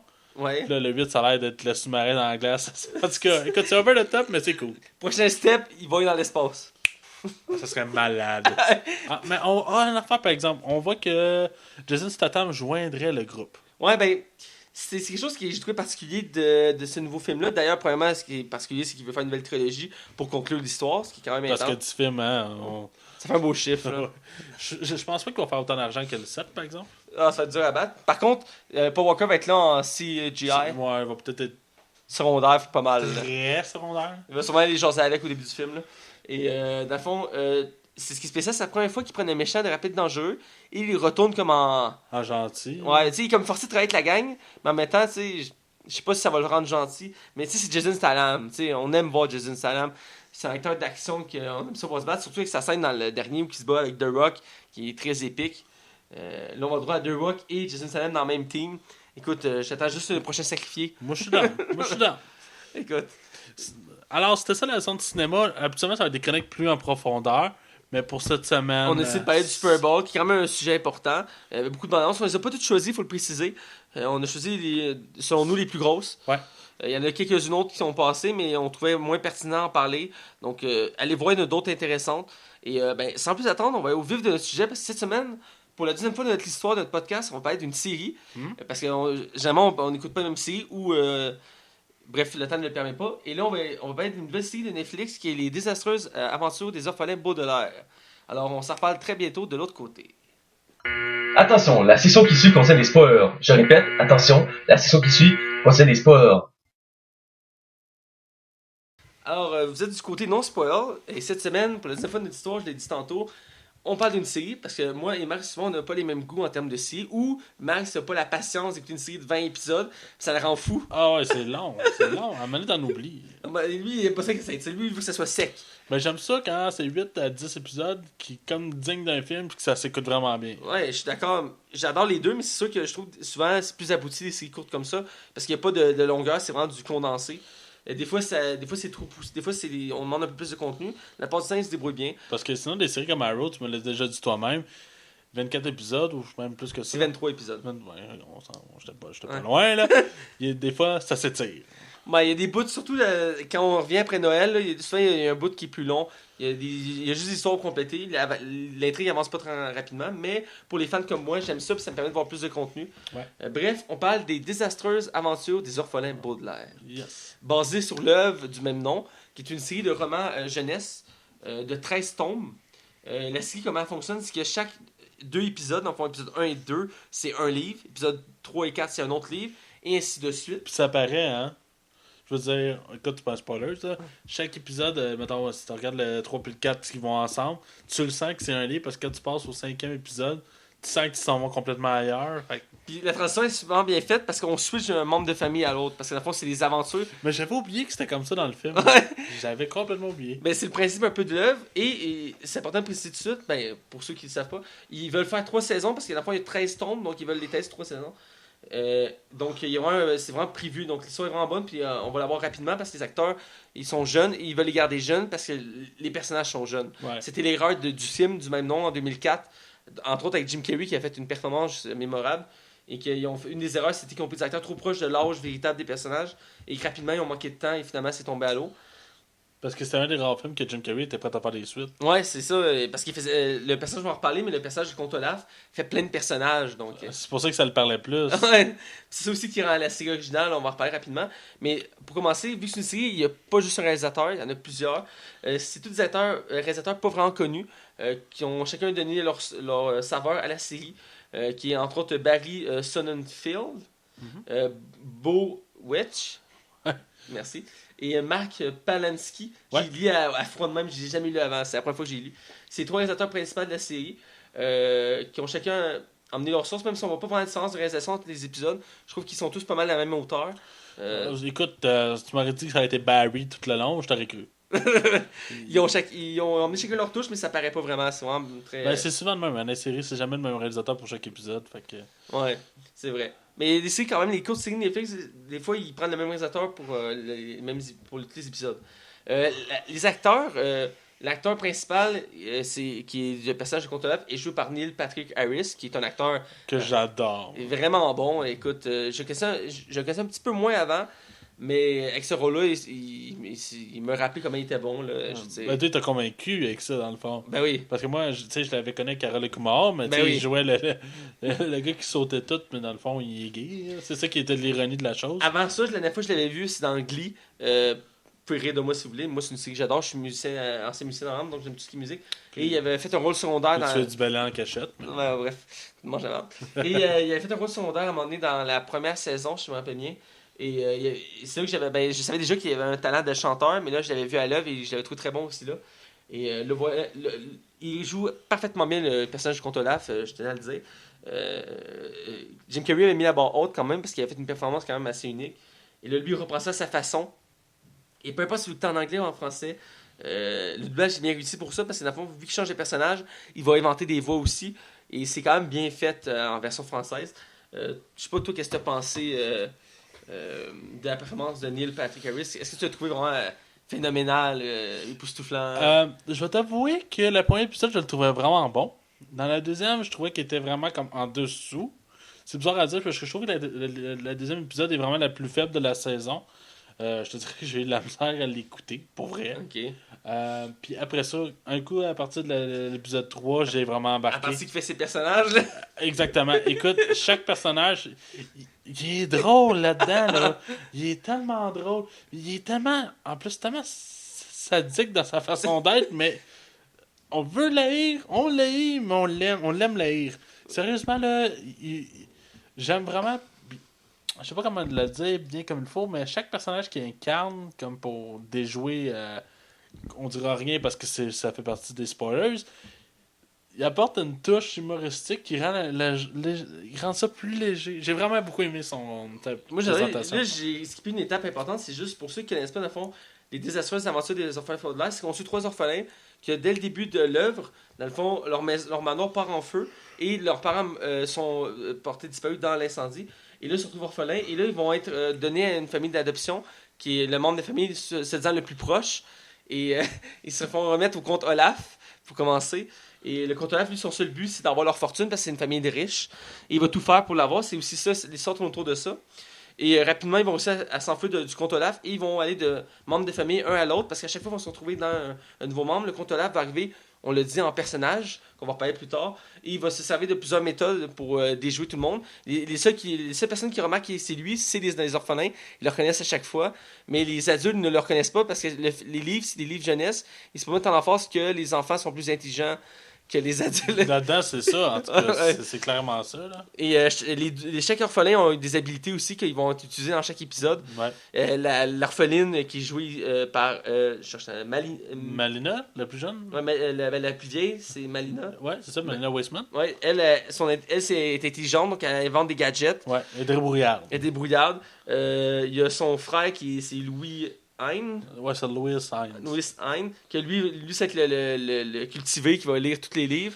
Et finalement, tu as la petite sœur qui est jouée par Presley Smith, c'est qu'elle a des dents pour tout ronger. Un peu tout rongé, là. Ouais. C'est un peu poussé, ça, par exemple. C'est peut-être ça qui est le plus irréaliste, peut-être. Ben, il y a un petit peu de réalisme dans ce œuvre-là. Il y a un peu Mais ça gâche à rien, là. Non, c'est ça. Donc, ils sont sur leur désastreuses aventures dans leur périple. Et en traversant, on a un droit à un narrateur qui, dès le premier épisode, il va être là. Et lui, il va amener le côté plus sombre de la série parce que, dans le sens, à chaque épisode, il nous rappelle que c'est sombre, que c'est. C'est déprimant, que c'est pas Il n'y a pas de nous drôle. dire d'arrêter de l'écouter, de s'en aller. Il est joué par un acteur. Patrick Warburton, Ouais. qui est vraiment un bon acteur, là. C'est un bon acteur. J'ai été surpris dans ce rôle-là parce qu'il fait comme le rôle sérieux de narrateur, tout ça. Et il joue bien. Et c'est une des parties de l'intrigue de l'histoire. C'est pas c'est qui parce qu'il connaît l'histoire. Puis son rôle à lui, c'est de la compter. Ouais. Fait que c'est spécial. Et c'est juste Parce qu'il brise le 4e mur. Ouais, c'est ça, il nous parle. Puis souvent, il est dans les scènes en même temps que les scènes. Donc, Ouais. il y a une scène dans la banque, puis tu as un contre-lave qui parle avec le banquier, puis lui, il est là, puis il narrate, puis les autres ne le remarquent pas, puis... Ou dans la cour à bois aussi, il est là Ouais. comme employé, dans le fond, mais tu sais, il n'a aucun rapport. Il s'introduit lui-même dans l'histoire, puis c'est lui qui la compte, donc il peut s'introduire. Ouais, c'est ça. C'est ça qui est spécial. Et ça ajoute une touche intéressante parce que comment chaque épisode commence, on a droit à un générique. Puis le générique est chanté et ça nous dit juste éteignez vos TV, l'histoire est sombre, tout ça. Et à chaque début d'épisode, on a droit à un générique différent dans le sens qu'à la fin de la chanson, il parle des événements qui ont eu lieu pour nous remettre en contexte. Donc j'ai vraiment aimé ça pour ça. C'est dur de parler des 3 orphelins parce que c'est 3 acteurs qui sont pas connus, qui viennent. C'est leur premier rôle. Donc c'est un peu dur de dire si on les aime, tout ça. Dans tête, je veux juste te demander est-ce que tu as aimé leur performance. Ben, si on compare au film, Ouais. oui, parce que le film, malheureusement, c'était expédié. Ouais. Mais oui, Mélina, je l'ai trouvé vraiment bonne, puis elle ressemble vraiment beaucoup à l'actrice originale Ouais. du premier film. J'imagine que le personnage a été pensé de même dans les livres, ou... Écoute, j'ai lu aucun de ces livres-là, je vais être franc. Mélina, je l'ai trouvé vraiment bonne. Elle est beaucoup là pour appuyer son frère, puis je trouve vraiment ça intéressant, parce que vu qu'ils sont 3 enfants tellement différents, en tout cas, j'aime le pattern et la complicité qu'ils ont entre les deux. Pour ce qui est de Louis Hines, par exemple, lui, je l'ai trouvé bon, mais il surjoue un peu par... Tous les personnages surjouent dans ce film-là, dans cette série-là, Ouais. mais les autres personnages... Comment je pourrais dire? Les adultes surjouent, c'est voulu, mais les enfants, Ouais. non. Puis lui, je trouvais qu'il surjouait un peu trop. Des fois, mais écoute, c'est un jeune acteur, là, je veux dire, puis je suis probablement pire que lui comme acteur. Mais c'est tous des premiers rôles. Hein. Quand ils ont annoncé la série, on voit les castings, puis les gens venaient, puis... Mais je pense que c'est un jeune, par exemple, qui va nettement s'améliorer au fil des saisons. Je suis vraiment down de voir ce qu'ils vont faire, puis... C'est un personnage que j'apprécie beaucoup. Puis Presley Smith, ben, tu sais, comme on disait, c'est peut-être le over the top de la série. Ouais. Puis qu'elle ronge des cordes, elle ronge des Elle a murs, sa propre langue elle aussi, s'accoiffe. que les enfants comprennent. Ouais, à un moment donné, elle fait une référence sur le fait qu'il faut prendre un taxi, mais au lieu d'écrire taxi, c'est écrit Uber. Là. Ouais, c'est qui? Je l'ai trouvé drôle. Mais elle est là un peu pour briser le 4e mur. Mais c'est une des rares séries aussi qui se permet de spoiler avant. Ouais. Spoil tout. C'est la série, t'as le dit, là. Si tu regardes la générique, tu vois des scènes de l'épisode que tu vas voir. Puis j'ai lu sur ça, pourquoi que c'était comme ça, dans le fond, c'est voulu. Parce qu'ils savaient que eux autres qui ont lu les livres connaissent l'histoire. Alors, ils voulaient que les deux, ceux qui ne l'ont pas lu et ceux qui l'ont lu, soient surpris de la série. Que ça soit jamais eu, parce qu'il n'y a pas de narrateur dans la version du film. Oui, Me il y a un trompe-tu? narrateur. Dès le film commence avec le narrateur, il est sur sa dactylo. Puis de temps en temps, on le voit dans le film, il s'arrête, puis on le voit écrire. On le voit juste dans une. Ça se veut-tu comme être l'écrivain du livre ou ça se Ben, veut... c'est le même personnage que le narrateur qu'on a là, sauf qu'il est montré d'une manière différente. À place qu'il soit dans le décor du film, ils l'ont mis dans une appart, genre, Ok. avec un dactylo, puis il écrit l'histoire, puis il s'arrête des fois pour réfléchir, puis il repart, puis le film continue. T'as-tu réécouté le film? Ce que j'ai fait, c'est que j'ai écouté une vidéo très intéressante sur YouTube qui compare scène par scène la série et le film. Ça me permet de revoir le film au complet d'une certaine manière. Et ça me permet de voir les différences et les ressemblances, parce qu'il y a beaucoup de ressemblances. Entre autres, les décors, le manoir, les résidences de chaque membre de famille sont très similaires. Le choix d'acteur, par contre, c'est sûr, il est très très différent. Chose intéressante, dans la série et le film, il y a un acteur qui se répète. L'autométrice, à la fin, dans les deux derniers épisodes, Ouais. cette actrice-là, elle faisait un autre rôle différent dans le film. Ah ouais? Plus secondaire dans le film, Je savais pas ça. mais était dedans. On va en reparler plus tard, mais oui, c'est le seul qui concorde. J'ai regardé, puis c'est ça qui concorde. Sinon, c'est vraiment intéressant. J'ai aussi pu comparer la performance de Jim Carrey et Neil Patrick Harris, et on voit vraiment que c'est deux calibres de très haut niveau. Mais différent, mais pareil. Ouais, surtout que chacun, même si on voit les mêmes personnages, ils ont fait différemment pour que ce soit surprenant. Tu sais, t'as voyons, l'assistant scientifique, t'as le capitaine de pirate, capitaine de bateau, et puis ils ont chacun leur façon de faire leur personnage. Donc j'ai vraiment aimé ça. Un truc qui est mis en force dans la série, qui n'est pas mis en force dans le film, c'est sa troupe. Parce que contre Olaf, il y a une troupe qui le suit et qui l'aide à faire ses magouilles. Et dans le film, on les voit un peu, mais ils sont plutôt secondaires, à part à la fin. Et là, dans toutes ces magouilles, ils sont là, ils l'aident, ils se déguisent avec lui. Donc, c'est ça qui est intéressant. Et là, je pense que c'est le moment. Ben, je pense. Ah oui, c'est intéressant, c'est qu'il y a beaucoup. Là, on a dit les acteurs principaux, mais il y a beaucoup d'autres acteurs, de grands acteurs qui sont dans la série, mais ils ont des rôles très secondaires, dont, par exemple, les parents. Ouais. On voit tout le long de la série. Avec, je peux les dire, Will Arnett et Kobe Schmulder, Oui. qui sont... Will Arnett, c'est lui qui fait la voix de Bruce Wayne dans Batman Lego Movie. Et Kobe Sumblane, on a parlé tantôt. Qui, elle aussi a joué dans How to Meet Your Mother, comme Neil Patrick Harris, Ouais. et comme on disait, Avenger. Ouais. On les voit tout le long. On a droit à certaines scènes au début ou à la fin d'épisode, souvent de eux. On a droit aussi à d'autres membres de la famille qui sont joués par d'autres acteurs très connus. Entre autres aussi un passage secondaire qui n'est pas un membre de la famille, mais qui est là dans le début de la série, qui est joué par Joanne Cusack, qui est la juge à botte, Oui, qui a un rôle important aussi dans l'œuvre et qui est une grande actrice elle aussi. Là. Elle a fait beaucoup de choses. C'est une actrice britannique très connue. Moi, je me rappelle toujours de son rôle dans l'école du rock avec Jack Black. ah oui, c'est vrai. Ça m'a marqué comme film. Elle était la directrice, ça se peut-tu? Ouais, elle était la directrice, puis elle était full straight, puis tout ça. Et elle était vraiment bonne là-dedans. On a eu Sarah Canning qui jouait dans Avengers, non, Captain America Civil War et Luke Cage. Ok, ouais. Oui. Elle fait la tante. La tante, pourquoi elle est noire, par exemple? Ben, dans le film original, c'était joué par Mary Streep, Ok. une grande actrice d'ailleurs. Hein. Et là, c'est juste parce que, comme un peu à la manière d'Hermione dans Harry Potter, On le sait pas. pour la pièce de théâtre, ils ont dit, dans l'œuvre, c'était pas écrit qu'elle est noire ou blanche. Ils disent juste des détails comme la couleur de ses yeux et ses cheveux. Mais ils disent jamais la couleur de sa peau. Même chose dans les œuvres de Les Orphelins Baudelaire. Ils précisent jamais si c'est une femme noire ou blanche. Donc, ils ont pu se prendre une liberté. Ah, mais c'est cool, c'est cool. Un peu aussi comme l'oncle qu'on voit avant, l'oncle tripant de serpent. Dans Ouais, parce que je pense que c'est un blanc dans le ouais, film. c'est ça. Et là-dedans, c'est un arabe. Non, je pense que c'est un Indien. Un indien, excuse-moi. C'est un indien. Et c'est aussi une liberté, mais qui dérange pas l'histoire dans le sens que ça fit. Qui joue par. L'indien aussi est très connu. Par contre, plus, je sais vraiment pas son nom. C'est Matty Capelboard. Merci, je l'ai vu dans plusieurs choses, dont la série de Brink avec Jack Black, où il fait il fait un arabe en Irak ou en Afghanistan. En tout cas, il aide le personnage de Jack Black, qui est un représentant du gouvernement, qui est pris là-bas à s'en sortir. Et c'est lui aussi qui réalise la série. C'est un acteur comique. Non, excuse-moi, c'est Asif Manvi. Asif Manvi. Asif. Attends, je vais l'avoir. Ouais. Asif Manvi. C'est un acteur qu'on a vu dans quand même beaucoup de choses, je pense. Et il est connu pour les trucs d'humour d'habitude, là, c'est un spécialiste d'humour. Il a fait la série de Bing, comme j'ai parlé ici, avec Jack Black, qui a réalisé d'ailleurs, qui est une série très drôle, qui a été annulée après la première saison. Je trouve ça dommage, mais elle était très drôle. Ouais. Je suis tombé par hasard dessus, puis je l'ai tout complet d'une shot, et j'ai vraiment aimé. Il a joué dans une autre comédie très connue, qui est Le Dictateur. Ouais, c'est vrai. Movie 43 qui était un échec total. Ouais. As-tu déjà vu ça, Movie 43? Non, j'ai pas vu. Il a joué dans un autre film que j'ai vu juste avant Noël, qui est Internship. Internship. Il fait Les stagiaires d'affaires, lui, il joue le boss. Ouais, il fait genre le directeur de l'école, genre. De la place de Google, là, qui choisit les nouveaux membres.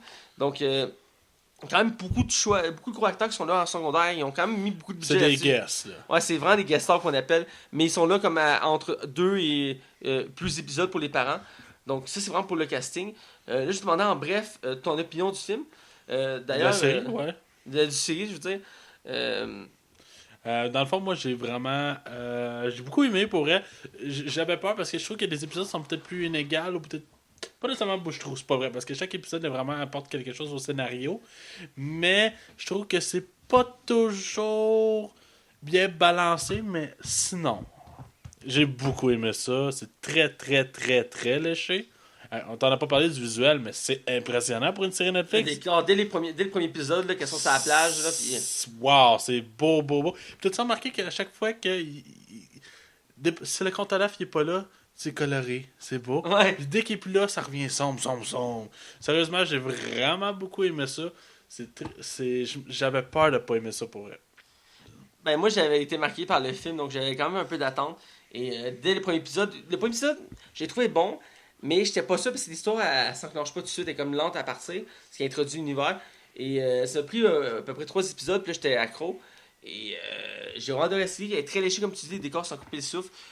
Autant les décors de chaque maison ou chaque lieu, de l'usine aussi, c'est vraiment coupé le souffle, vraiment différent un de l'autre, mais ils sont vraiment très bien faits. Même parfois, je trouve que le décor est meilleur que le film sur certains aspects. Entre autres, Le manoir, peut-être? le manoir, oui. Mais j'ai une scène qui m'avait marqué, c'est la scène qu'on va parler tantôt, mais qu'il il se déguise en capitaine et il a son bateau. Et dans le film, c'est vraiment un petit bateau bâtard. Que là, dans la série, c'est un gros rafio.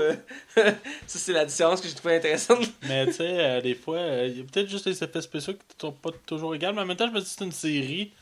Fait que ça pardonne. Mais j'ai appris un terme, je veux juste le mentionner même, j'ai appris un terme dans l'univers des séries. Il y a des épisodes qu'on appelle tire-bouchon.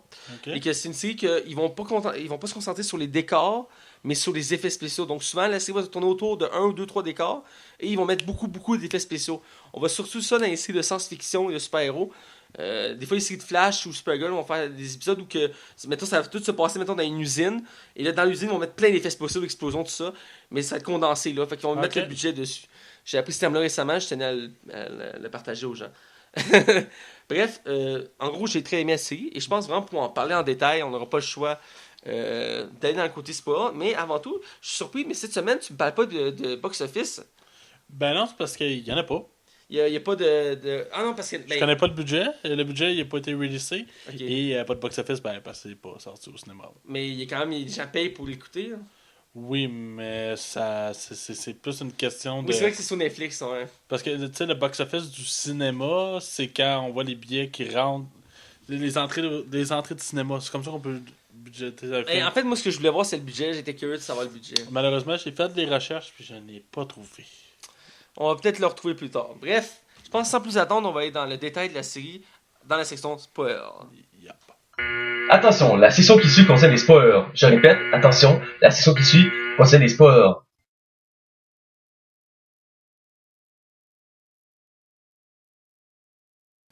De l'autre côté, du côté spoil, ici, on va tout dire ce qu'on a aimé, détesté de la série, ce qui nous a marqué, ce qui nous a déçus, ainsi de suite.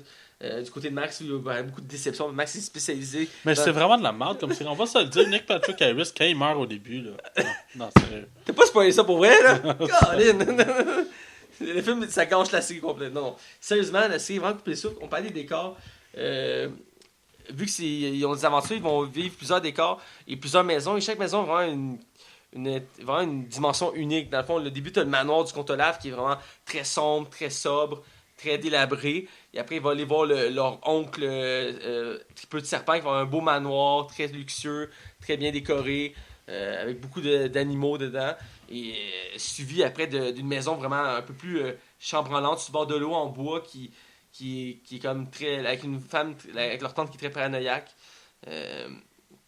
C'est vraiment très parti. Et à la fin, ils se retrouvent dans une usine, encore un autre décor vraiment absurde. Que je trouve vraiment particulier. C'est tout over the top, hein? Ouais, c'est vraiment...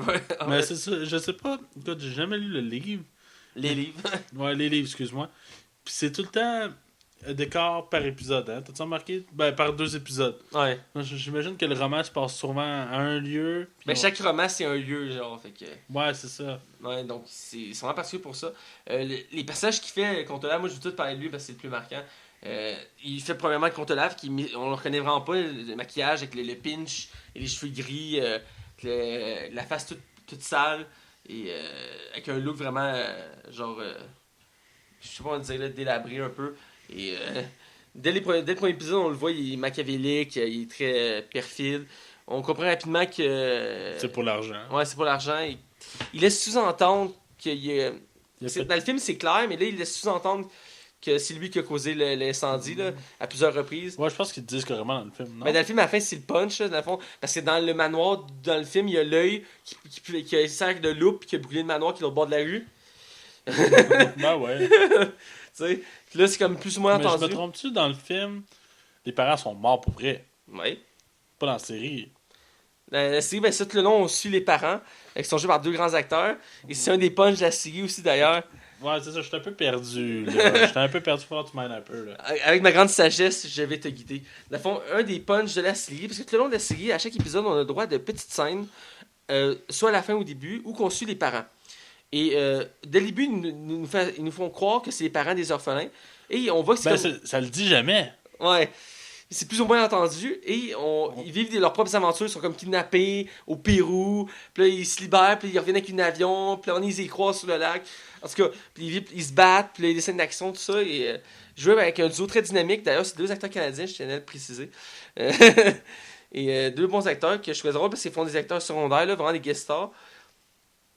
Et là, un des punchs de la fin de la série, c'est que là, on apprend à la fin que c'est les parents, ces parents-là, c'est pas leurs parents à eux, mais à un autre duo d'enfants orphelins. On les voit à la fin aussi à l'orphelinat, parce que la série finit qu'ils sont confiés à l'orphelinat parce que le banquier, qu'on va reparler, dit qu'il n'y a plus personne qui veut s'occuper d'eux parce qu'ils meurent tous, fait qu'ils ont peur de s'occuper d'eux, fait qu'ils envoient un orphelinat. Et c'est la coïncidence, c'est que c'est le même orphelinat qu'il y a eu le cartographe qui s'est retrouvé là. Et aussi, un autre punch de l'histoire, qui est le narrateur, qu'on apprend à la fois qui est connecté à l'histoire. C'est ça, c'est bizarre. Ben, j'essaie d'éclairer un peu ta l'antenne. Dans le fond, le narrateur, il est lié à l'histoire parce que, dans le fond, il narrate parce qu'il la connaît, mais aussi parce qu'il a mis un conte-laf et aussi aux parents qu'on voit dans la série. Et aussi parce qu'il y a un lien aussi avec la mère des orphelins qu'on suit. Parce qu'avant qu'il sorte avec le père de cette famille-là, ils ont eu une aventure les deux ensemble. Ça va être expliqué plus tard dans l'œuvre. Moi, je sais parce que j'ai fait mes recherches. Et c'est expliqué plus tard dans l'œuvre, mais il y a un lien familial avec ça, tout ça. Et son histoire est très sombre lui aussi. Mais c'est un des punchs à la fin, on voit la photo, on voit le conte-laf et le narrateur. C'est ça qu'on fait le lien, parce que tout le long de la série, on a droit à un narrateur, mais puis des fois, il est intégré dans les scènes. C'est lui qui a la narrate, donc, et on se demande il vient d'où. Parce qu'il connaît toute l'histoire, il connaît tous les éléments. On a un particulier pour ça. Et je venais où avec ça déjà? Ben, Ah oui, le punch, c'est ça. Dans le fond, on voit d'autres orphelins à la fin. Merci, je viens d'envoyer un flashback. Non, c'est correct. Et dans le fond, on voit un autre couple de... C'est ça qui est la twist à la fin, qui peut être dur à suivre si on... Parce que j'étais perdu, je me suis dit, Mathieu va m'expliquer. Dans le fond, c'est ça. Ils nous ont joué de nous parce qu'ils nous ont montré des parents tout le long, mais finalement... Ben, ils n'ont aucun lien. Ils ont aucun lien avec eux. Ils ont lien avec un autre orphelin qu'on voit à la fin dans le dernier épisode et qu'eux sont importants à partir du prochain livre. Donc, le prochain de la série. Mais dans le fond, c'est qu'on suit plus qu'un jeu des jeunes. On suit plus qu'un duo d'orphelins, on suit un autre... On va savoir les 2 gangs ou... dans les autres œuvres, on suit les 2. Et le conte-lave va s'attaquer aux 2. Ok, fait qu'en bout de ligne, à la fin, ils vont se réunir. Là. Dans le fond, il y a quelque chose qui va se croiser. Ouais, ben je connais pas l'œuvre au complet, mais c'est pas mal ça. Fait qu'on a déjà choisi 2 acteurs. Ben on les voit à la fin du dernier épisode. Sacrifice, ok. Peut-être que ça m'aurait aidé de lire les livres, là, mais... Max était sous en écoutant ça. Écoute, je suis encore à jeun, fait que je devais... Mais c'était... Écoute, faut que tu le comprennes, là. Je veux dire... La twist à la fin est pas claire. J'ai trouvé cœurante quand j'ai vu que le narrateur avait un lien, puis quand j'ai vu que les parents, dans le fond, ce qu'on suivait depuis le début, ben c'était pas leurs parents. J'ai trouvé ça malade. J'ai trouvé ça super Après cool. t'es comme... Hein? Parce que c'est vrai, ils te le disent jamais que c'est eux autres les parents. C'est juste que tu sais qu'à la fin du premier épisode, tu vois les parents assis dans sa camion en disant il va falloir sortir de là, nos enfants ont besoin de nous. Tu te dis, ok, c'est les parents les jeunes, parce qu'on les a jamais vus avant. Puis, à chaque épisode, ils relancent ça, puis je me souviens dans l'épisode Puis, avec leur premier oncle, qui est le triple de serpent, là. ouais. Et à un moment donné, eux sont dans une cabine téléphonique, puis il dit on va appeler nos enfants, puis là, il appelle. Puis là, t'as le narrateur qui est dans le manoir fermé, parce que là, ils sont partis. T'as juste le téléphone qui sonne. Mais ça dit pas que c'est eux qui appellent, mais la scène est reliée dans le sens qu'ils mettent une à côté de l'autre. Fait que t'as l'impression qu'ils appellent à cette maison-là. Ou c'est comme quand ils sont en avion, en haut de Oui, ils sont en haut du bateau. Ah, ils ont peut-être besoin de nous, mais finalement, ils arrivent sur le bateau. Ouais. Mais c'est comme, ben, dans le fond, il serait juste arrivé, il aurait juste sauvé des enfants, pas Le leurs pire, c'est la enfants. scène de la porte dorée. Il y a deux personnes qui vous attendent de l'autre côté de la porte dorée. Ah oui, c'est ça, puis il y a des portes dorées des deux côtés. J'étais mêlé, là. Et quand j'ai vu que c'était genre, justement, encore le compte à l'af, j'ai fait... Oh mon Dieu, je l'ai jamais vu venir, elle. Elle. Non, mais dans le sens que je me doutais que on allait pas voir les parents, mais en même temps, j'étais comme, fuck, c'est pas eux autres. D'ailleurs, je veux revenir sur le compte Olaf, mais chacun de ces personnages. Ah, écoute, mon Stefano. Stefano. Mais moi, mon préféré, c'est l'assistant médecin. L'assistant médecin. Ouais, à Montgomery. Mais c'est Stefano. C'est Stefano? Ah, qu'est-ce que je C'est Stefano avec la grosse barbe. C'est vraiment le plus drôle. Sérieux, là. Puis, toi, dans les trois membres de la famille, c'était qui ton préféré? Je parle pas des enfants, là. Je parle de la tante, l'oncle. Moi, c'était l'oncle, là. Je le trouvais tellement adorable. L'oncle. Mais quoi que j'aimais beaucoup la tante. Je dirais. Ben, je trouve. Non, je dirais l'oncle. L'oncle, je trouvais qu'il était plus dynamique, plus joyeux. C'était comme l'happy ending qu'il aurait pu avoir. Ben, c'est ça, c'est parce que les enfants sont heureux, sont contents. Même s'ils aimaient leur tante, là, quand même. T'es comme, bon, ben, tu sais. Là, t'as Stefano qui arrive avec l'humour qui font. Stefano m'a expliqué là, que c'est normal que vous courez après avec un couteau parce qu'il doit faire de l'exercice avec un couteau dans les mains. Là. Ou, ouais, il est mort d'une morsure de serpent. Ben, voyons là, il s'est géré avec des serpents. Oui, mais il y avait du venin dans son corps. Mais comment il a fait? C'est pas, c'est un serpent dangereux. Mais c'est quoi le serpent? C'est le tueur. La terrible serpent venimeux, je sais pas quoi, meurtrier. C'était. Puis il a fait ça parce que c'est une ironie. Subite. Ça finissait avec mort subite. C'était un nom pour fêter les experts serpents pour leur faire croire qu'il est dangereux, mais dans le fond, il faut le gentil. Ouais, c'est ça. Mais ouais, ça c'était vraiment drôle. Stefano, il faisait rire. Le capitaine aussi, quand on le voit, là. Ouais, avec sa jambe. La tante fait j'ai rencontré un homme merveilleux, puis il arrive avec sa jambe en bois, là. Puis il fait son histoire full triste, que c'est fait. Les sanctions. T'avais-tu fait le lien que c'était la statue qui a été pitchée par la vitre? Pas sur le coup, non? Là, je me suis dit que je me niaisais pour avoir allumé. Pourtant, on la voyait plus, la statue. Ah, c'est vrai. Non, c'est vrai. Moi, j'ai trouvé que c'était plus. Contrairement au film, que le film était plus pitché, la scène qui a la lettre puis il comprend pas la lettre, ça prend un esti d'épisode complet avec qui cache la lettre. Ouais, mais dans le film, c'est genre 2 minutes. Attends, il y a un code, puis il décode le code. Dans le film, dans la série, c'était plus long, mais en même temps, c'était. Le livre, j'imagine que ça devait être plus long, ça devait pas juste. Ouais, c'est ça. Il y a aussi le bout de l'usine à la fin qui était pas dans le film, dans le fond, qui est le 4e livre qu'on peut voir. Où que là, il s'enfuit. C'est tout après la tente, ils décident de s'enfuir eux-mêmes. Ils partent vers l'usine. En bateau, là. Ben, ils quittent ils pognent un véhicule puis ils s'en vont. Oui, c'est vrai. Puis là, t'as le Contalaf qui court après, puis il croise son. Parce que là, on apprend que Contalaf a déjà aimé. Parce qu'il y a une copine dans sa vie qui est l'autométrice de l'usine. Ouais, avec les lunettes, les grosses lunettes, là. Ça fait ça qu'elle meurt, pas sûr, hein? Hein? Qu'elle fait juste comme reculer puis elle tombe dans le feu, là. Ouais. Je suis pas sûr, hein? Ben, on la va pas revenir, là. Non, mais je sais bien, mais elle fait juste reculer puis elle tombe dans le feu. Ouais. Bon, en tout cas. Ah, mais c'était comme le bout dramatique de la série, je pense. Ah ouais? Ouais. Ah, Ben, c'est la seule fois qu'on voit vraiment un mort. C'est vrai, on les voit jamais, hein, c'est vrai. Ouais. Même Montgomery, on le voit pas. Non, puis l'ouvrier qui perd une jambe, on le voit pas vraiment. Ben non, avec la plaque dessus, je pense que... Est-ce que c'est qu'il dit? Ah, ça va être d'une crêpe ou... Ouais, ça a du grave, c'est le fun, j'ai sauvé 50% sur la magnéteur. C'est vrai. Parce que c'est un optimiste, là. Ouais, c'est ça. Faut se méfier des optimistes. Mais c'est vraiment bon. J'aimais le décor quand même. Tu voyais que. Je sais pas si t'analyses des fois les décors. Puis je voyais que, tu sais, pour essayer de pas trop les déprimer, ils ont fait des tableaux avec un dessin de la lune dehors. Juste pour leur faire croire que c'est une fenêtre. Je sais que c'est anodin, mais c'est des détails de que je trouvais intéressants dans la série. Ouais, sérieux, les décors sont. Waouh! Vraiment, les décors, là, chaque décor est vraiment différent d'autre, puis ils se démarquent. Là, je veux dire, le bout de son lac avec la maison en haut de la montagne, c'est vraiment fou comme c'est beau. Ouais. L'usine aussi qui se démarque, ils sont en plein milieu d'une forêt, une usine de. Netflix, là, parti comme c'est là, ça s'en vient vraiment intéressant. Là, on parle de chaque personnage, mais on a envie de parler du dernier personnage du Comte Olaf qui est la secrétaire. Ouais, je trouve que c'est la plus faible des trois, moi. Ouais, moi je trouve ça, mais tu sais, il faisait une femme au lieu d'un homme. Ouais, bizarrement, on dirait qu'il était plus à l'aise, là. Mais. Bizarrement. Mais... Moi j'ai aimé qu'il est assis, il parle au boss, puis il dit ah, j'ai toujours rêvé d'avoir des enfants, là. Un petit garçon, une petite fille, puis un petit bébé, là. Mais je sais que ça arrivera jamais, là. Ça passe quand il se bat avec le gars qui fait partie de l'agence. Tu sais, il se bat avec un balai. Puis il se frappe. Quand Olaf, il se frappe avec. Puis il fait. Enfin, c'est qui le traître? Puis il dit ah, c'est Bill. Bill est pas mort? Il est-tu mort? J'ai vraiment trouvé ça drôle. J'ai inventé Bill, je pense que c'est pas ça son nom. Ouais, il y a un autre nom, mais ouais. Ça fait penser, on a skippé un personnage qui a même là dans tous les épisodes, qui est le banquier. Ouais, le banquier qui est. On sait pas s'il est malade. Ah, ben, il tousse tout le temps, puis il tousse Mais ça à il des est- moments opportuns, hein. Il est vraiment épais, hein. Ah, Tu sais, je sais qu'ils font exprès dans le livre pour que les personnages soient l'air niaiseux, mais lui, il me semble que c'est le pire. Là. ah, écoute, à chaque fois que les enfants disent c'est le comte Olaf, ben non, il s'appelle Stéphano, et puis il a une barbe, Oui. il a pas de cheveux, il a des lunettes, c'est Stéphano. Il est tellement naïf, c'est épouvantable. Mais après, le bout avec Montgomery qui découvre que c'est comte Olaf, il fait policier, arrêtez-le. Puis il fait oh fuck, vous êtes de sa gang parce qu'il y a tous ses complices avec lui. Ouais, c'est ça. Parlant de ses complices, tu les as trouvés comment? Vu que Mais c'est sûr qu'il était plus développé que le film, on s'entend. c'est des comic relief plus qu'autre chose. Ouais, là. ben, ils sont drôles, il y a pas chacun quelque chose de drôle, tu sais. Mais le grand géant, il réussit quand même à être un petit peu touchant au début. Il est comme, il veut être fin avec la petite Malina. Ouais, Puis il est comme, t'es pas un peu trop sévère, puis il se fait remettre de bord. ouais, c'est vrai. C'est peut-être le moins pire. Là. C'est drôle parce qu'il y a des crochets, tu sais, Ok, toi, tu parles de lui, toi. Moi, je parle du grand géant, là. Qui parle comme. Oh oui, excuse, je me suis mis dans deux personnages. C'est le plus gentil de la gang. Oui. L'autre avec ses crochets quand il va chercher la petite fille en haut de la tour, là, justement. Là, puis, en tout cas, il me fait rire.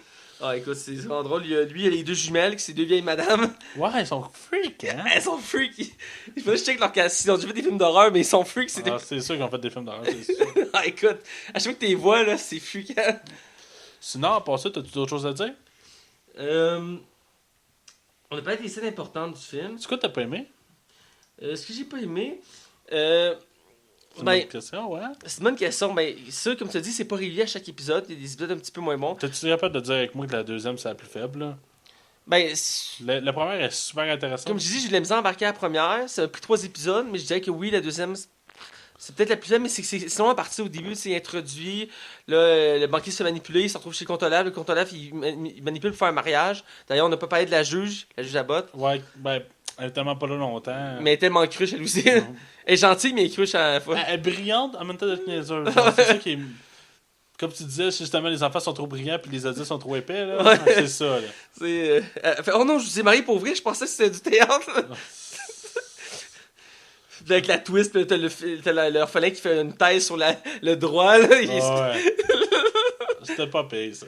c'est juste pour montrer que c'est une œuvre qui était pour montrer que les enfants étaient plus intelligents que les adultes et qui étaient plus vifs d'esprit, dans le sens que c'est les seuls qui voient que Comte Olaf est déguisé. Ben, à chaque fois qu'ils le disent, personne ne croit. Puis le meilleur exemple, c'est le banquier qui a fait non, regardez, là, le capitaine, il y a un bateau, il manque une jambe. Ça marche. C'est ça, tu sais, puis à un moment donné, il gruge la jambe, font oh, ben vous êtes le Comte Olaf. Il est vraiment naïf, là. Fait que sinon, y a-t-il autre chose que t'as pas aimé ou.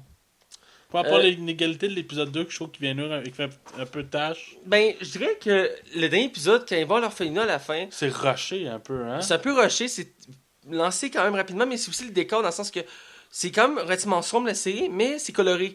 Que là, c'est très très sombre, parce qu'on le voit, c'est comme un orphelinat très gris, ça ressemble à un cimetière quasiment. Ouais. Il est comme des grosses salles de On roches. dirait un manoir d'Harry Potter.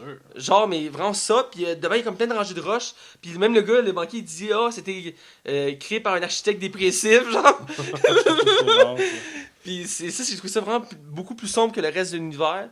Mais ça, en tant que tel, les déceptions, si je peux en me fier au film, si je peux comparer, je dirais que j'ai pas été déçu de la série. Je trouve qu'elle est meilleure, outre le fait que c'est pas Jim Carrey, parce que c'est Jim Carrey, là. Ouais, non, c'est ça.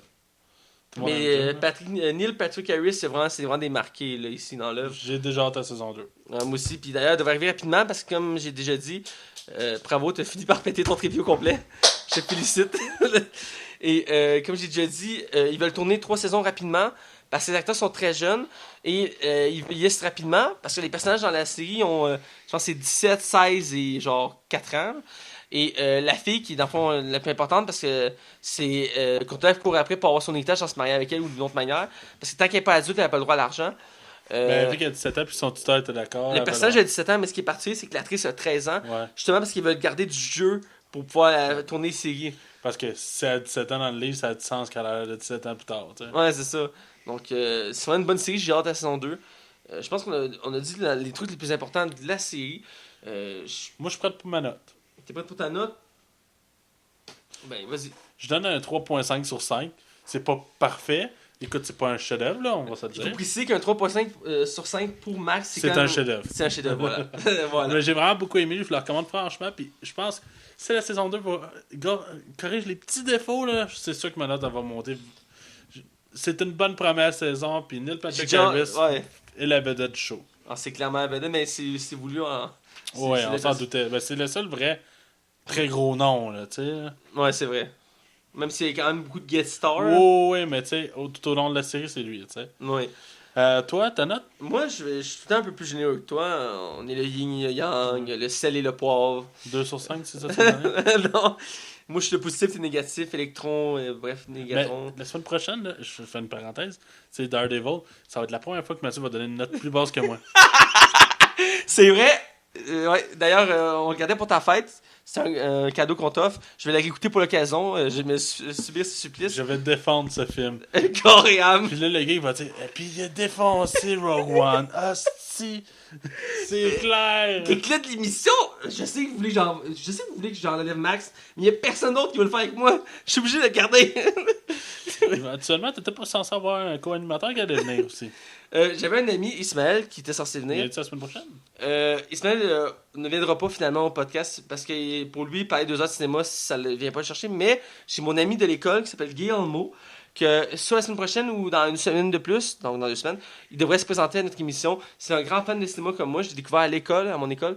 Et on a connecté vraiment parce qu'on avait une passion commune pour le cinéma. Et dans une autre vie, c'est avec lui, sûrement j'aurais fait mon podcast, ça n'aurait pas existé. Donc, bref, moi, ma note, c'est 4 sur 5, parce que là, on a étalé ça, mais c'est 4 sur 5. Autant, comme tu as dit, le début est un peu inégal, que la série est très bonne. J'ai trouvé vraiment que c'est mieux de même que le faire en film, même si à la base de faire une trilogie. Je trouve que là, ils prennent plus de temps d'approfondir l'œuvre. Donc l'œuvre est beaucoup plus fidèle en soi. Même comme j'ai dit, ils prennent des libertés, mais qui en mettant ne paraissent pas. En mettant pendant une actrice afro-américaine pour faire un personnage qui n'est pas nécessairement attitré afro-américaine. C'est un peu comme j'ai dit Hermione. On peut se le permettre parce qu'officiellement, c'est pas dit. Donc tant que c'est pas dit, on peut faire ce qu'on veut. Donc pour ça, c'est bien. Régina, j'ai aimé ça. Patrick Harris, j'ai adoré ses personnages. J'ai hâte de voir les nouveaux personnages qu'il va faire. Parce que c'est le principe de chaque livre, c'est qu'il fait un personnage. Donc j'ai hâte de voir les autres personnages qu'il va interpréter. Ça va être sûrement très bon. Donc c'était ma note globale, 4 sur 5. Toujours mieux, je donne toujours mieux note que toi, je pense, en moyenne.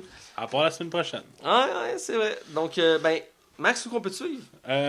Sur la Ligue des Cinévores sur Facebook et sur Twitter pour @Ligue Cinévore. Aujourd'hui, officiellement, Mathieu, je te l'annonce, j'ai lié les 2 comptes. Alors, chaque fois que je poste sur Facebook, ça le met sur Twitter par défaut. Ah, c'est pas bête. Fait que j'ai plus besoin de m'occuper de mon Twitter. Fait que j'ai Max Tarion sur Facebook et @Max Tarion sur Twitter. Vous pouvez suivre le podcast sur RZO, sur DJ Pod, sur iTunes. YouTube, iTunes, puis je pense qu'il doit y avoir d'autres choses. Au feu du temps, on va se retrouver. On était sur Ask, on le savait même pas. Ah! Là, tu vois, je te l'apprends. Alors, toi, Mathieu, on peut te suivre vous? Puis ça, c'est mon Facebook, Mathieu Belprévost. On ne peut pas me suivre sur Twitter parce que je trouve ça inutile, Twitter. Il comprend rien, dans le fond. Voilà, mange la merde. Et même chose pour Instagram, Tinder, toutes ces cochonneries-là que Max est dessus, mais pas moi.